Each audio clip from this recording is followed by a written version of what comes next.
বন্ধুরা, শনিবার সকালবেলায় আমার ছোট্ট কুঁড়ে ঘরে আমার কী কী কাজ থাকে চলো সেটাই আজকে তোমাদের সাথে ছোট্ট করে শেয়ার করব। ঘুম থেকে উঠে আগে আমি আমার ছোট্ট কুঁড়ে ঘরে মশারিটা খুলে নিয়েছি, তারপরে কোন একটা ঝাঁটা দিয়ে টেবিলের ওপরে সব বাঁশের গুঁড়োগুলো পড়েছিল, বিছনাগুলো সব ঝেড়ে ওই পাশটা গুছিয়ে রেখে তারপর চলে আসলাম এই পাশে। দেখো বাসনগুলোর ওপরে কিন্তু প্রচুর পরিমাণে ধুলো পড়েছে।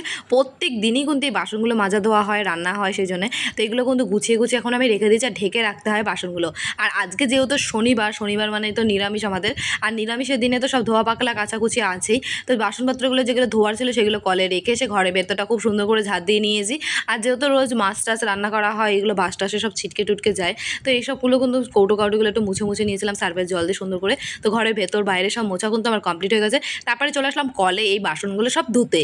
তো সব কিছু কিন্তু নিয়ে এসেছে, এখানে বটি থেকে শিলনোড়া থেকে পিড়ি থেকে শুরু করে সব কিছু আজকে ধুতে হবে ব্যাগটাগুলো, যেহেতু ব্যাগে মাছ টাছ নিয়ে আসা হয়। তো চলো বাসনগুলো ধুতে ধুতে আজকে তোমাদের ছোট্ট একটা কমেন্ট বলি। আমার নাম নুসরাত দিদি, আমার নাম নিও। তো থ্যাংক ইউ নুসরাত আমাকে এত সুন্দর একটা কমেন্ট করার জন্য। আমার তরফ থেকে তোমার জন্য অনেক অনেক ভালোবাসা রইলো। অনেক ভালো থেকো নুসরাত তুমি। তো বন্ধুরা, শনিবারের সকালে বাড়িতে আমার এই কাজগুলো ছিল। যাই হোক, তোমাদের নামগুলো বলবো।